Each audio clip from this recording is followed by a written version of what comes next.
Eléctricos, eléctricas, electricistas, ¿cómo están? Bienvenidos una vez más a mi canal, Rangers Electric. Hoy te voy a enseñar a medir la resistividad del terreno en este terreno agrícola que lo escogí solamente para realizar las mediciones. Vamos a hacer el cálculo de la resistividad del terreno para poder hacer un correcto cálculo de un pozo a tierra. Pero antes, déjame invitarte a suscribirte a nuestro canal. No me quedó claro porque ve que está la puesta a tierra, la barra y los cables estaban soldados. Decía que deberíamos soldar para que no se sulfate. Claro, una conexión exotérmica. Sí, pero después cuando yo quiero hacer esta medición de puesta a tierra y quiero desconectar el cable de la barra, ¿cómo lo hago?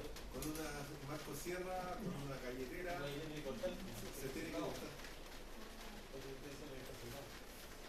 Entonces ya no se puede medir con un instrumento común y corriente, hay que hacerlo con un instrumento especial que aguanta el hecho de que esté conectada a la tierra y puede medir de todas maneras. Pero como les digo, las grandes empresas ya no permiten las tierras hechas con termofusión. ¿Por qué? Porque como les digo, se producen poros y a través de esos poros se mete la sulfatación de todas maneras y termina por terminar el contacto eléctrico entre el cable y la barra. Así que en todas partes están haciendo las tierras con prensas.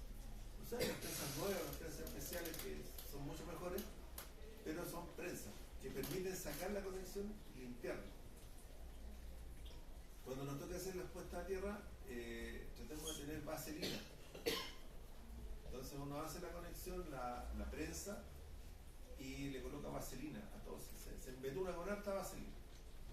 ¿Qué es lo que hace la vaselina? Evita la sulfatación, evita el contacto con el oxígeno, porque el oxígeno es el que produce el óxido. Entonces, al evitar ese contacto, se mantiene la conexión por mucho más tiempo. Además que la vaselina, al ser un elemento que está hecho del petróleo, no termina siendo un problema, sino que es una solución. Porque si nosotros realizáramos grasa, por ejemplo, la grasa termina siendo un aislante para los contactos. Y la vaselina no. Activa tus magníficos likes y comentarios. Vamos a ello. Vamos a realizar la medición respecto a este punto, suponiendo que aquí se va a construir el pozo a tierra. Entonces, en la X donde estoy marcando, va a ser el punto central de la medición. Este pozo a tierra va a tener una incidencia de 15 metros de diámetro.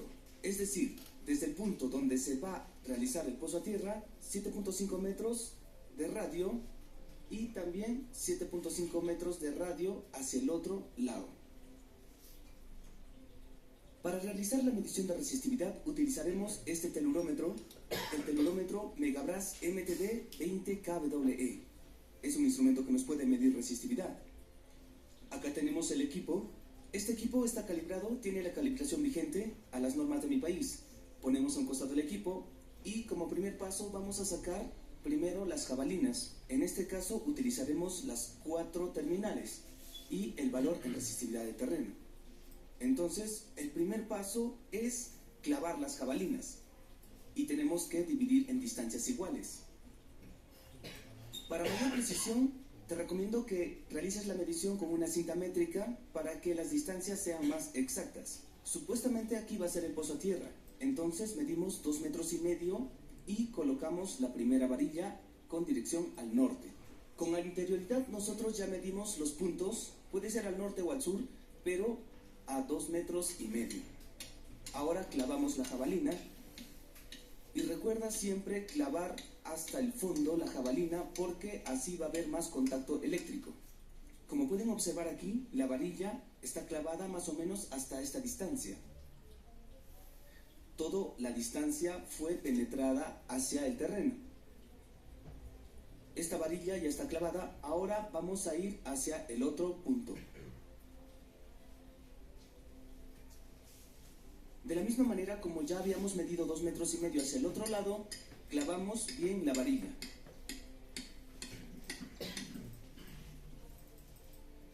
Ahora medimos 5 metros para poner la otra jabalina a la misma recta que es aproximadamente a esta distancia, porque nosotros ya realizamos la medición con anterioridad para hacer más rápido el video. De la misma manera, procedemos a clavar la varilla a la distancia que te indiqué para tener una correcta medición.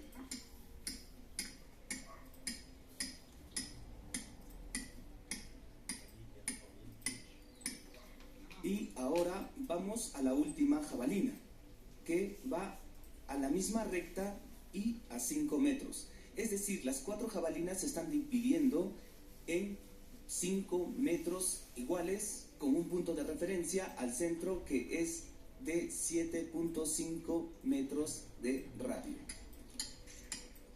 Ahora procedemos a clavar la jabalina de la misma manera que las otras 3 jabalinas y ya tenemos listo nuestras jabalinas. Como puedes observar, ahora no se alcanza a ver porque es un terreno agrícola y las jabalinas son el mismo color que el terreno, pero las 4 varillas tienen que estar en la misma recta. Tienes que procurar que sea recto para que la medida salga real y bien. Ahora tenemos aquí el equipo y vamos a proceder a conectar las 4 jabalinas con los conductores. El conductor más largo, color rojo, vamos a utilizar para el electrodo de corriente. Entonces vamos al punto sur y colocamos en la jabalina. Recuerda hacer un buen contacto eléctrico. Si es posible, dale un movimiento para que haya un correcto agarre y una correcta conexión. Ahora tendemos el conductor hacia el punto de referencia donde está nuestro equipo.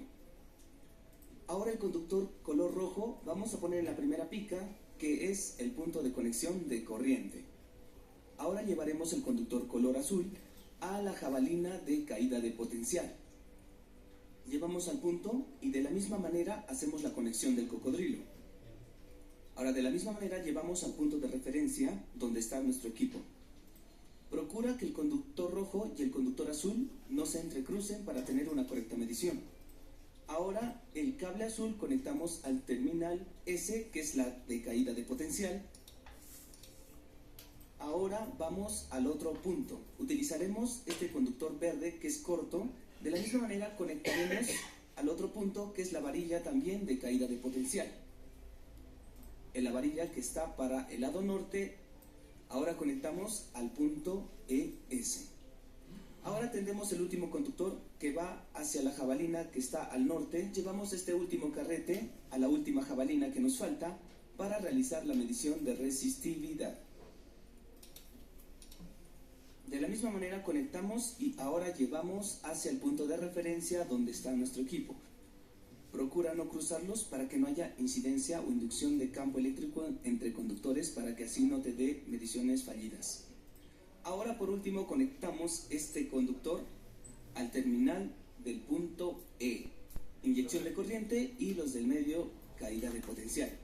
Entonces, Una consulta, ahí en el video, por lo que estoy viendo, para tomar la tierra, ¿debe ser al medio del centro del recinto?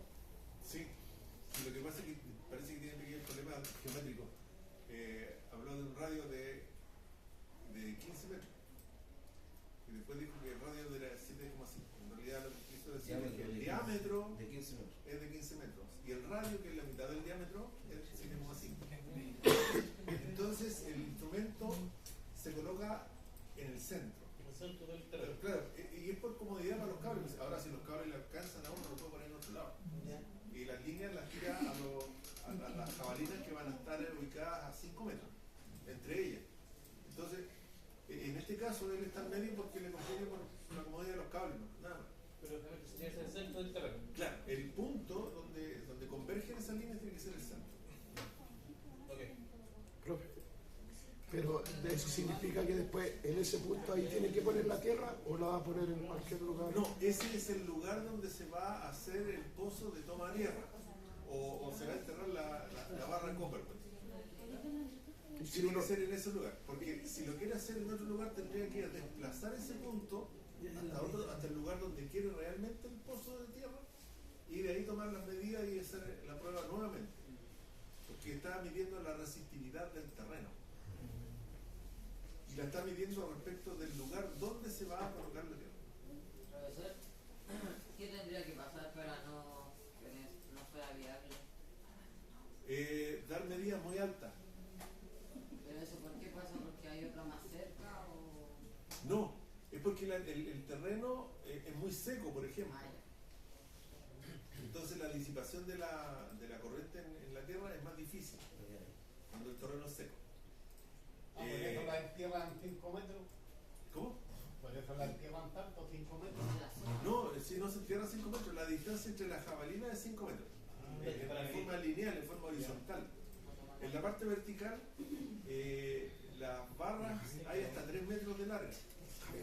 Pero créanme que es complicado enterrar 3 metros de barra en el suelo.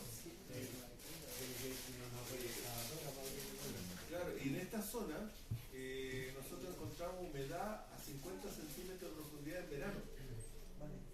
Entonces basta con una barra de 1,5 metros.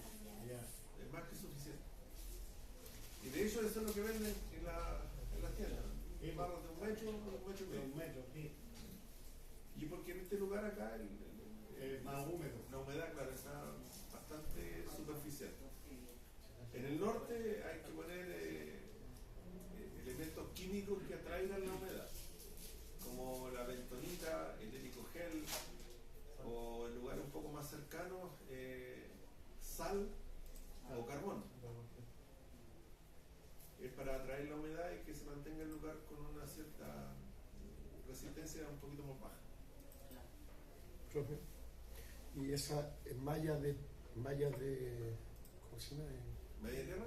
Media de tierra, ¿esa uno las tiene que armar o las venden hechas? No, la malla de tierra es un concepto que es un poquito complicado, o sea, no cualquiera puede calcular una malla de tierra,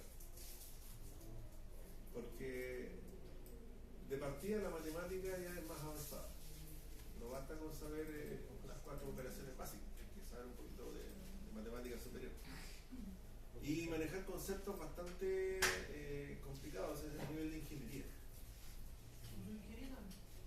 Entonces no es fácil calcular una malla de tierra, porque son muchas variables las que intervienen en el cálculo de la malla. Ahora, ¿uno puede pedir el cálculo? ¿Uno la puede construir? Sí puede construir. Pero el cálculo para que absorba la cantidad de corriente de fuga, eso lo tiene que hacer una persona que ya tiene mucho más estudio que nosotros. Pero esa, dijo usted que era necesaria en algunas regiones. Claro, que ponen malla de tierra, ¿no? en Calama, por ejemplo, en Calama la humedad relativa del aire promedio es 23%. O sea, hay ocasiones que es mucho más baja. Entonces, cuando uno hace un hoyo, no encuentra humedad por 1 metro, 2 metros, 3 metros y no encuentra humedad. No hay. De hecho, estamos al lado en realidad estamos en el borde del desierto más árido del mundo. El desierto que se ha ocupado como lugar de experimentación para vehículos espaciales que han ido a Marte, por ejemplo. Porque el terreno es tan árido como el de Marte. Entonces, para que haya humedad, ahí hay que poner elementos especiales. ¿Sí? Y en la zona de costa de playa, la tierra ahí, ¿cómo ahí? En casa, ¿influye? No, ahí es más fácil porque hay humedad. Húmedo. A lo largo de todo el país tenemos humedad bastante alta. De hecho, En la costa es húmedo. en el norte se conoce la camanchaca. La camanchaca es un tipo de nube que a nivel del suelo que es muy mojadora. Ahora, cuando entra al desierto ya se evapora todo. Pero cuando está en el borde, en la playa, por ejemplo en Caldera, la humedad es alta. Es alta, entonces ahí con una tierra es igual que aquí, ¿no? Una barrita chica se entierra y listo.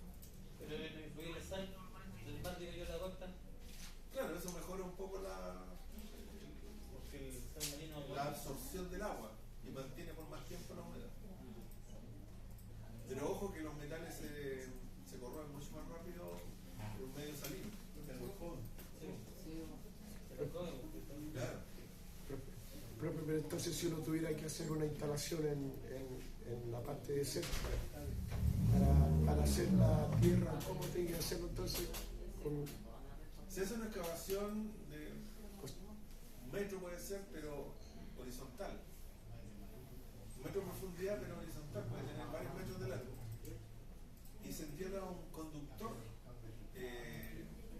de cobre desnudo y se le aplican esos tipos de aditivos que son la bentonita, el helicogel, y ahora hay otros más que yo no los conozco. Pero se le echa, es como cuando uno hace una cama, pone el tubo y después pone otro poquito encima y queda tapado, cubierto completo, y después se tapa con tierra. Entonces esa condición de estar rodeado de ese elemento químico atrae toda la poca humedad que hay en el sector y permite que la tierra se disipe a través de ese conducto. Entonces, el conductor, pero de ahí, ¿cómo se llama? Baja con una barra de Cooper o No, el conductor llega hasta arriba, ¿no? Se deja un chicote hacia arriba y ahí uno se conecta con la tierra. Y esas personas que buscan agua con 2 fierros, Ahí yo no. Me declaro incompetente. ahí sí buscan humedad.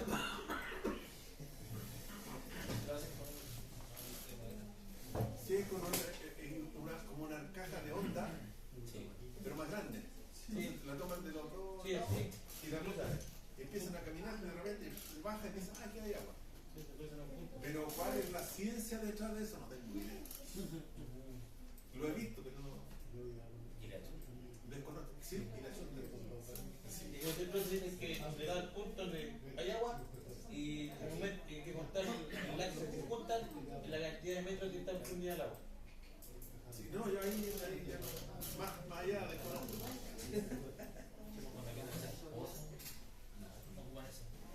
Hay gente que se dedica a eso. Ya, seguimos de Checo Pete. Cualquier medida, con cualquier instrumento, siempre tienes que ver la batería del equipo. En este caso se prueba con este botón, porque este equipo tiene una batería interna y nos dice que tiene 12.92 voltios. Por encima de 12 voltios está óptimo, por debajo de 12 voltios el equipo necesita recargar. Por precaución, te recomiendo poner el parámetro en voltaje antes de realizar la medición de resistividad para que puedas medir si hay incidencia de tensiones espurias en el terreno. Ponemos en la V que es voltaje y presionamos el botón Start por más de 5 segundos y nos dice que hay 0.0 voltios. Al ser este un terreno agrícola, pues no hay incidencia de tensiones. Por eso es lógico que nos lance 0.0 voltios. Ahora cambiamos al rango de resistividad de terreno. Ponemos en el rango más alto para ir bajando y no tener un valor anómalo o un valor fallido. Presionamos Start y nos dice que este terreno tiene 0.06 ohmios, pero eso es en el rango de 20 kiloohmios. Bajemos al siguiente rango, que es 2000 ohmios, y presionamos el botón Start. Mantenemos presionado y nos dice que tiene 6 ohmios. Seguimos bajando al rango de 200 ohmios y si se dan cuenta nos dice que tiene 0.1 ohmios, entonces está fuera de rango. Y ahora bajamos al rango de 20 y nos dice que tiene 0.51, entonces está dándote una medición fallida. Y el correcto rango es de 200 ohmios. Entonces poniendo en el rango de 200 ohmios, el valor real sería 6 ohmios de resistencia. Recuerda, esta resistencia que te da el instrumento no es la resistividad. Tenemos que hacer un cálculo con la ecuación de Wenner para sacar la resistividad del terreno con el valor de resistencia que nos dio el equipo. Ahora pasando al laboratorio, nuestra resistencia medida con el equipo fue 6 ohmios. Esto es la resistencia que el equipo midió en su rango de resistividad. Y utilizaremos la fórmula de resistividad de Wenner, que es la resistividad es igual a 2pi por la resistencia medida por el instrumento y todo esto por la distancia entre jabalinas. Nosotros separamos la jabalina 5 metros de distancia entre cada una, entonces la distancia que vamos a utilizar para el cálculo va a ser 5 metros. Siempre cuando mides resistividad tienes que separar en distancias iguales. Entonces la resistividad va a ser igual a 2pi por la resistencia que es 6 ohmios y por la distancia que es 5 metros. Ahora sí nos va a dar el valor de resistividad del terreno en un valor de ohmios metros. Metiendo los valores a la calculadora, y como pueden ver en la calculadora nos da 188.49 ohmios metros. Entonces la resistividad es igual a 188,5 ohmios por metro. El cálculo que hicimos de resistividad para este pozo a tierra es de un pozo a tierra convencional, no es un pozo a tierra industrial, tampoco un pozo a tierra de mallas. Tiene una incidencia de diámetro aproximadamente de 15 metros, entonces es un pozo a tierra convencional. Como ejemplo, te voy a decir que un terreno arcilloso tiene una resistividad aproximada de 40 a 200 ohmios por metro. Esto es la resistividad. Y si hablamos de su resistencia, si clavamos una varilla en ese terreno así sin hacerle tratamiento, vamos a alcanzar una resistencia aproximada del pozo a tierra o de la varilla de 15 a 200 ohmios. Va a depender de la humedad que tenga el terreno. Es un parámetro muy importante la resistividad del terreno. Es por ello que antes de hacer un pozo a tierra hallamos esta resistencia. Yo sé que la mayoría no haya este cálculo de resistividad si va a hacer un pozo a tierra convencional, pero cuando vas a hacer un cálculo para mallas a tierra o pozos a tierra para industrias, para hospitales, tienes que hacer sí o sí el cálculo de resistividad para que hagas el pozo a tierra, para que así no te salga un pozo a tierra defectuosa y el pozo a tierra esté bien hecho, que tenga una buena disipación de tensión y de corriente. Entonces, en este caso, como es convencional, solo damos una incidencia de 15 metros de diámetro. Y según norma, la resistencia tiene que ser menor a 25 ohmios si vas a hacer un pozo convencional. Entonces, de esta manera se realiza la medición de resistividad del terreno para que así puedas saber qué tipo de pozo a tierra vas a realizar en qué tipo de terreno. Bueno, conmigo es hasta ahora. Espero haber ayudado algo con esta información y no olvides suscribirte, activar la campanita, dejar tus magníficos likes y comentarios. Nos vemos en el próximo vídeo. Hasta pronto, compañeros.